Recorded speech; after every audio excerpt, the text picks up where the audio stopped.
We've got so much going on. We've got some junk in the trunk. Go ahead and call it what it is. We've got junk in the trunk.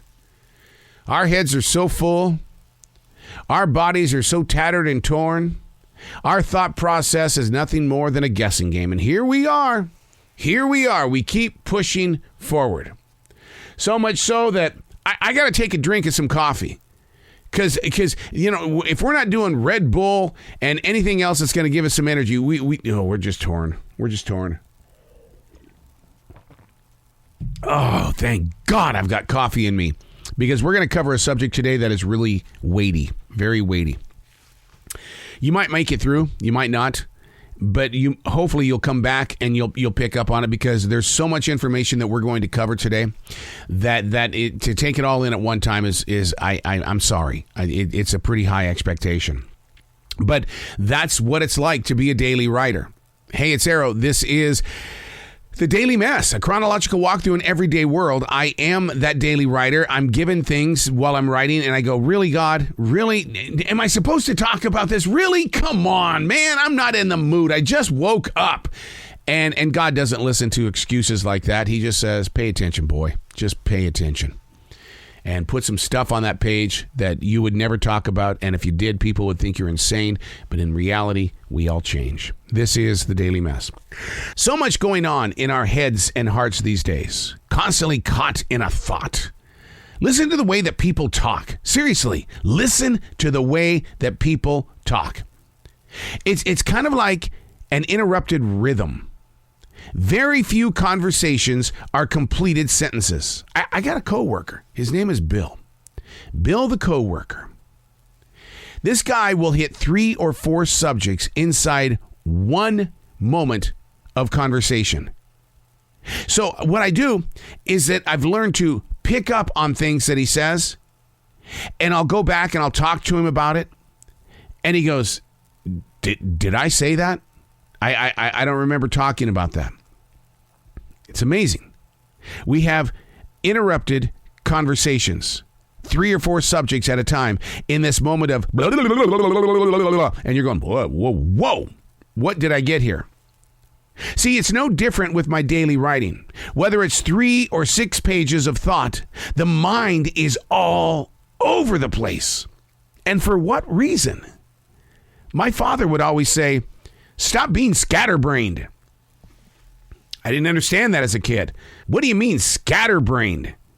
There are so many expectations that need to be met inside a world that has fallen in love with this thing called multitasking. Oh my God.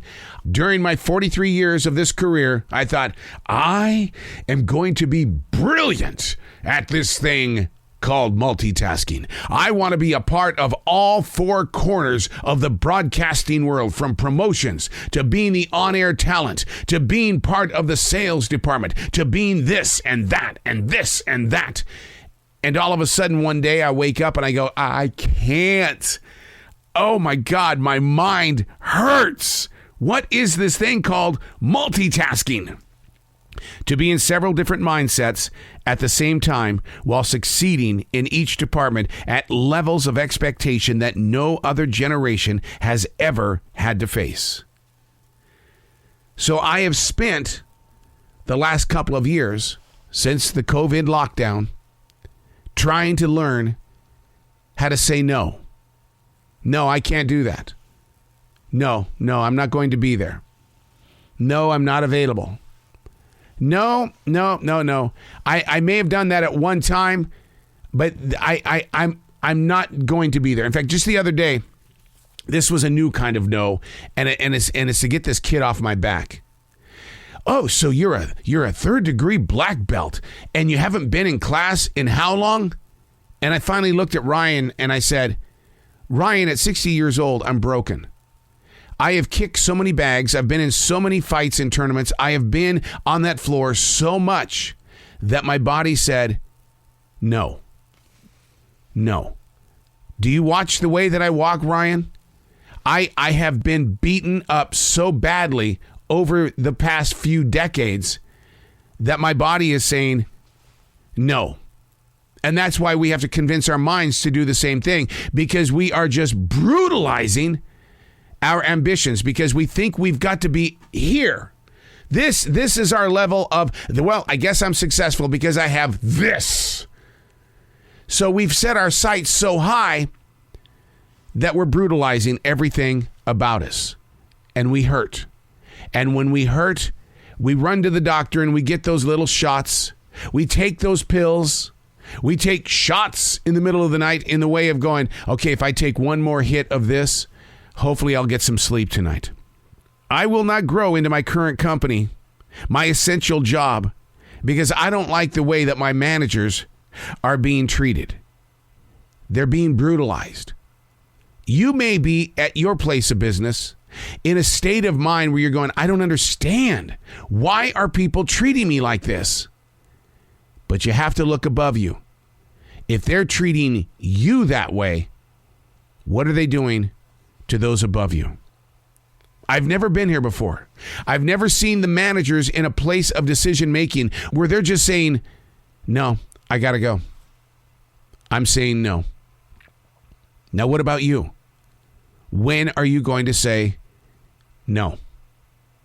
Because when you start saying no, that means that you are protecting everything about you in your place of now. It didn't happen the way that a lot of us wanted it. We had that big old COVID-19 lockdown. We were expecting to go back to jobs where people had a different mindset of how they were going to, treat employees. It got worse. The reason why is because those that are employed are very few in numbers. And the expectation is higher than you've ever seen in your life. And if you don't perform, they're always tapping on your shoulder or they're always saying your name. That is one of the, that gets underneath my skin so much every day. Do not say my name or get on the earpiece and say, where are you? And so bad, I just want to say, well, I left about 10 minutes ago because I didn't like the way I was being treated. So therefore, I'm giving you my no. I'm Arrow, and that's the Daily Mess.